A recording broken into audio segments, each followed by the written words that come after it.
La cápsula de hoy va a tratar de Isabel de Portugal y la Nueva España. ¿Han oído hablar de ella? Era bonita, miren.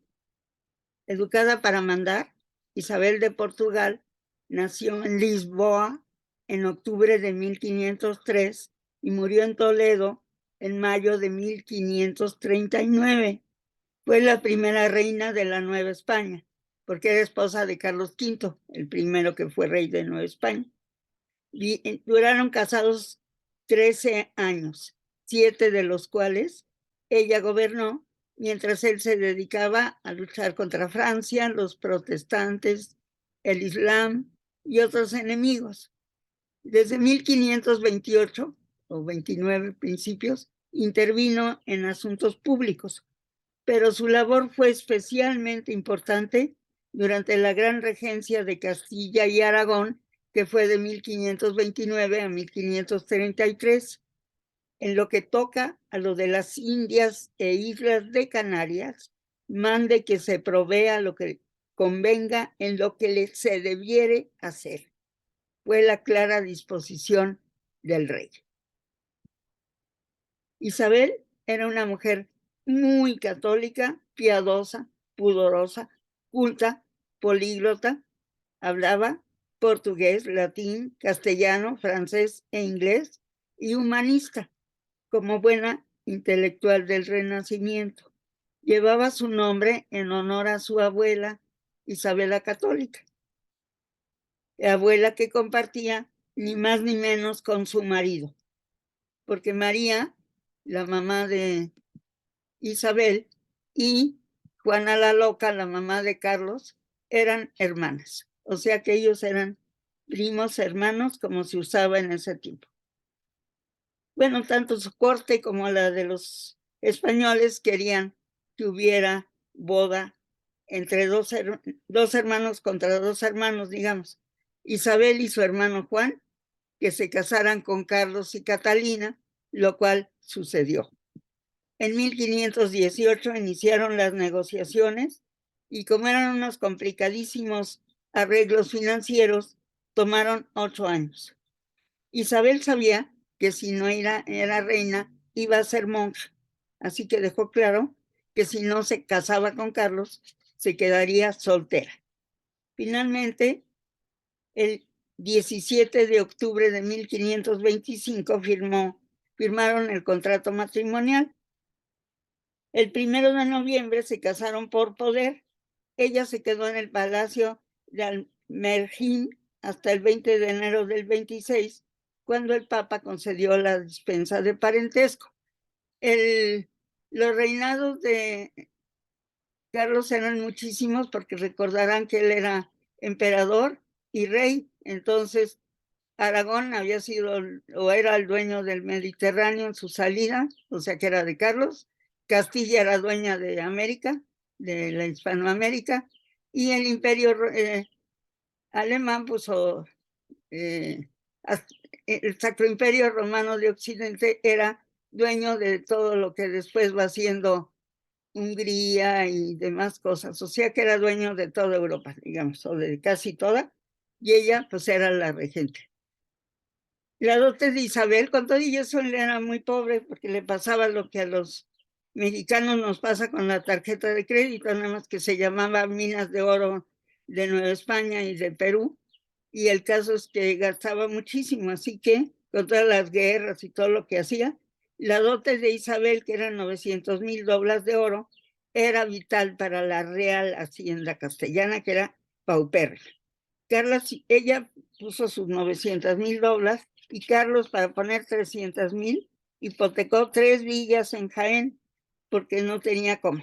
También puso 300,000 doblas de oro, eso sí. Se vieron por primera vez el 6 de marzo de 1526 y se quedaron prendados uno del otro, así que se casaron rápidamente el 11 de marzo en Sevilla. Como estaban de luto por la muerte de Isabel, la hermana de Carlos, la boda se hizo a todo lujo unos meses después. Pero ese día pusieron el altar en la recámara de Carlos, se casaron, se despidieron de todos y consumaron el matrimonio. Bueno, La pareja recorrió Andalucía y luego se fueron a la Alhambra y ahí concibieron a Felipe II. Pero empezó la guerra con Francia y entonces se mudaron a Valladolid. Pero se complicó el embarazo y entonces se fueron a Pimentel, que era un palacio menos frío. Entonces él se dedicaba a las guerras, a seguridad del reino, a conseguir dinero y se iba largas temporadas. Así que él se iba tranquilo porque sabía que ella se iba a ocupar de todo. Esto era la parte que apenas habían descubierto de la Nueva España y conquistado, pero pues ella se tuvo que encargar de sentar las bases para que la Nueva España funcionara. Solo había pasado un lustro de la caída de Tenochtitlán. Así que, además de ver que se hiciera la evangelización, se dedicó a construir una administración funcional, a luchar contra el maltrato de los indios y a favorecer el poblamiento de estos nuevos dominios. Importantes y difíciles fueron sus negociaciones con Hernán Cortés, quien llegó a España a finales de mayo de 1528. Lo había mandado llamar Carlos V en abril, a principios de abril, y tuvo que tomar corriendo el barco y llegar a España. Pero negoció con ella, no con él, porque había ido una guerrita por ahí. Hernán Cortés sabía muy bien, esto es un retrato de esa época exactamente de 1529, entonces él sabía muy bien que no le iban a dar el poder político en la Nueva España, porque el reino quería quedarse sin sus dominios, entonces no se lo iban a dar, pero sí iban a darle la posibilidad de hacer otras cosas. Entonces, la corona, pues quería, o sea, él sabía que no, ese era el límite, pero podía hacer muchas otras cosas, y la corona quería aprovechar sus habilidades de explorador y dejar muy claro que sabía respetar sus compromisos con los conquistadores, porque si no, pues ya no iban a seguir conquistando por ella. Acuérdense que además los conquistadores pagaban, encontraban inversionistas, la corona ponía el permiso, punto. Entonces necesitaba, bueno, Isabel sí puso en el caso de América, pero no ya en el caso de México. Ya ni vivía, ¿verdad? Obviamente. Bueno, el caso es que el rey le concede a Hernán Cortés el título de Marqués del Valle de Oaxaca y la cabeza del marquesado está en Cuernavaca, por eso ahí encontramos el Palacio de Cortés. Ahí era el inicio del marquesado. El marquesado no era seguido, o sea, no era de Cuernavaca a Oaxaca, sino eran 22 pueblos con 23,000 vasallos y lo nombró capitán general de la Nueva España y del Mar del Sur. O sea, eso que le diera muchísimo. Si ahorita que somos millones, 23,000 personas es un chorro, imagínense en el tiempo de ellos en donde pues había 1,000,000 cuando mucho. Entonces era pues una gran población la que le dio y muchos pueblos y mucho territorio.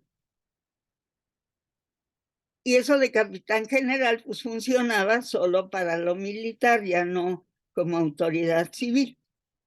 Y como Carlos no estaba en eso, las negociaciones continuaron con la regenta. Él era muy duro, ella también, pero eran buenos negociadores. Así que en 1530, el marqués del Valle de Oaxaca se regresó a la Nueva España, casado en segundas nupcias con doña Juana Ramírez de Arellano y Zúñiga, y con la capitulación, o sea, el contrato de la reina para explotar el Mar del Sur, es decir, el Pacífico. Algo que me encanta de la Wikipedia es que este mapa es ruso, pero está obviamente en el capítulo de Hernán Cortés, y a nadie de nosotros se nos había nunca ocurrido hacer un mapita así. Él fue poniendo sus astilleros, primero aquí en el istmo de Tehuantepec, y luego lo subió hacia Acapulco, porque aquí hace un viento horrible y eso pues le dificultaba mucho el trabajo.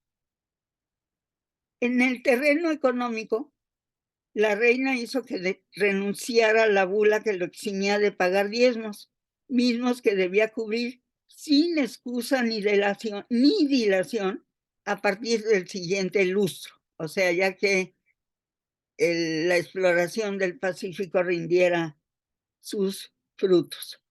Hernán Cortés se quedó en Nueva España durante 13 años. Como era buen administrador y tenía una bola de propiedades, pues eso le permitió tener mucho dinero. Por ahí alguna vez he leído que él era más rico que los reyes. El caso es que de todas maneras perdió muchísimo, porque ya les contaré algún día, las exploraciones en el Pacífico fueron muy dificultosas y perdió mucho dinero. Y todavía cuando se regresó a España, se puso en la guerra de Argel con Carlos V y se le hundió un barco, así que ya no pudo tener esas ganancias. Pero bueno, pobre no era, aunque digan que se murió en la miseria, pues con estos dominios que perdió a sus descendientes hasta la independencia de México, así pobres, lo que digamos pobres, pues no eran. Bueno, otra cosa que fue muy importante para Isabel fue nombrar las autoridades necesarias. Entonces, ¿a quién nombró? Nombró en primer lugar al obispo, a Fray Juan de Zumárraga.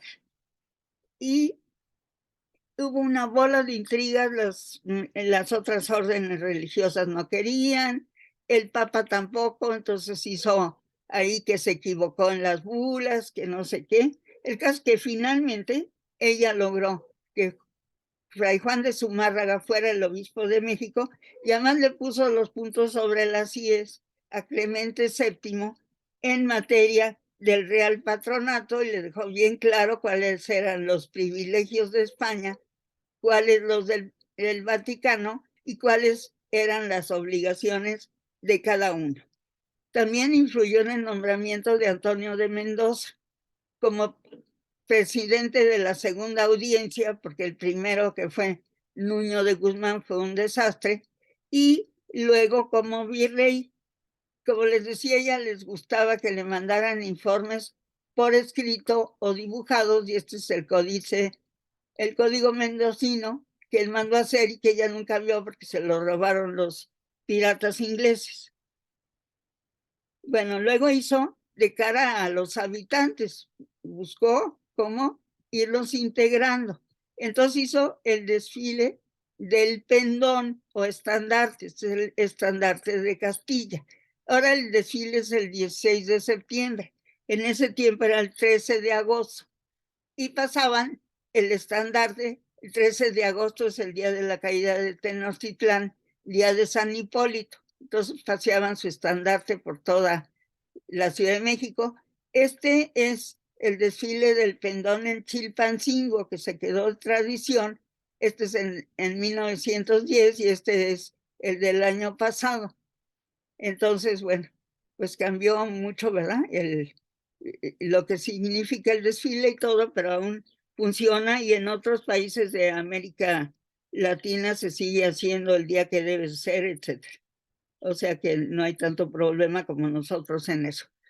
Luego las técnicas de labranza mandó expertos y hizo que fueran aprendiendo los indios cómo cultivar, porque era muy importante, dado que pues, hay mucha tierra y la riqueza de la tierra era fundamental. Pero además la llegada de los españoles implicó una revolución en América, porque trajeron animales, y eso, bueno, el arado con animales, pues obviamente que es después de ya en la colonia, después de la conquista, y pues trataba de que no hubieran tantos abusos como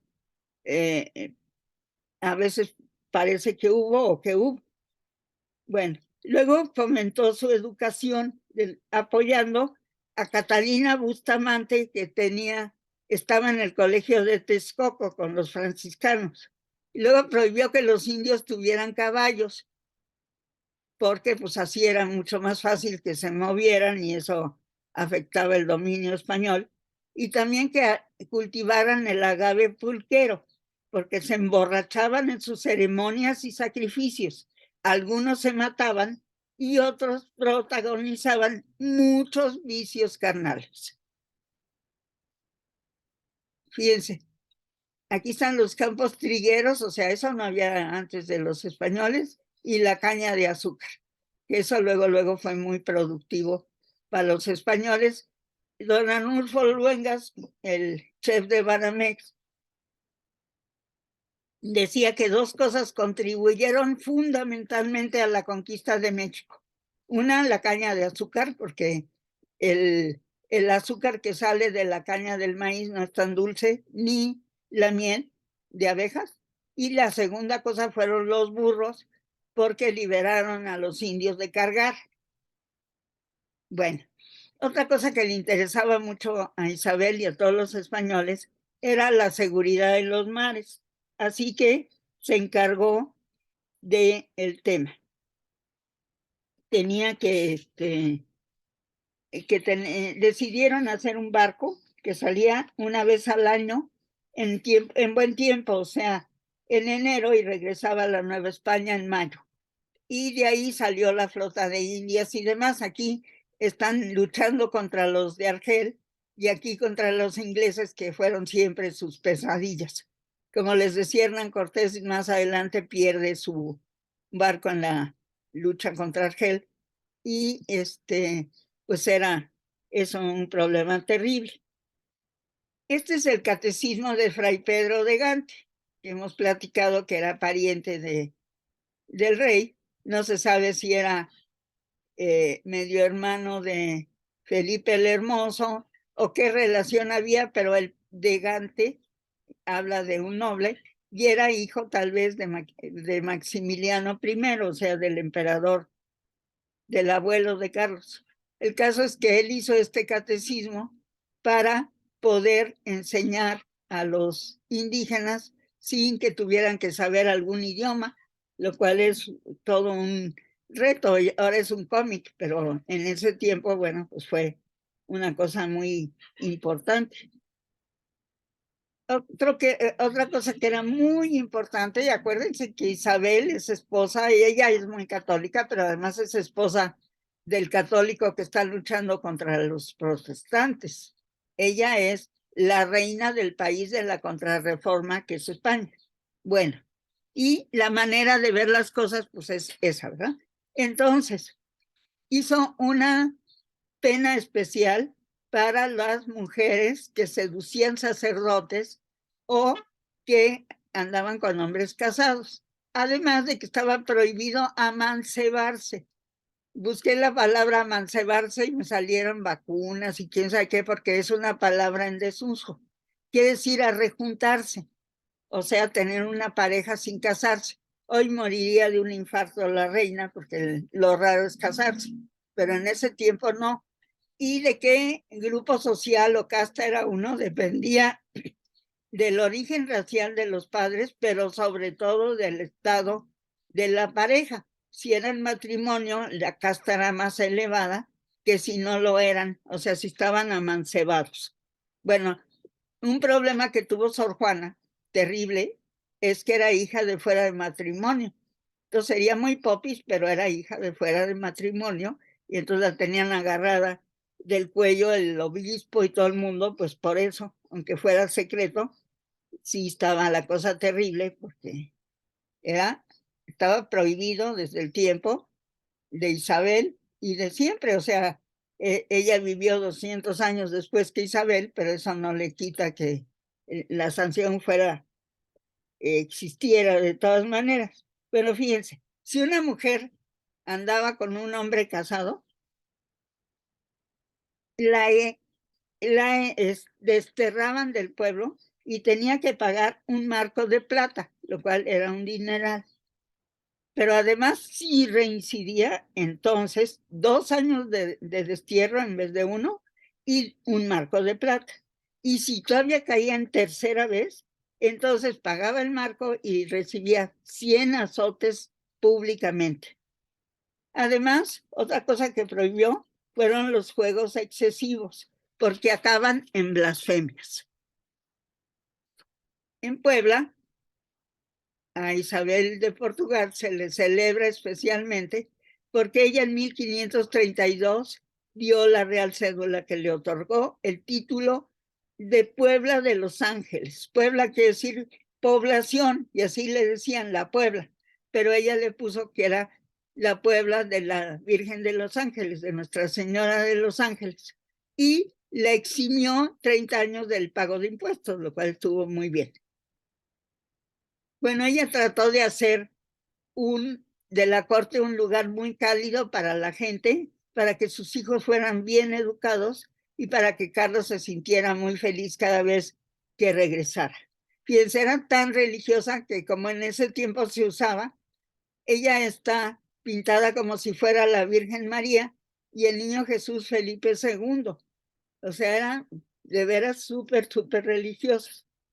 Bueno, como les decía, ellos eran los paladines de la cristiandad contra la reforma de Lutero. Entonces, país de la contrarreforma por eso.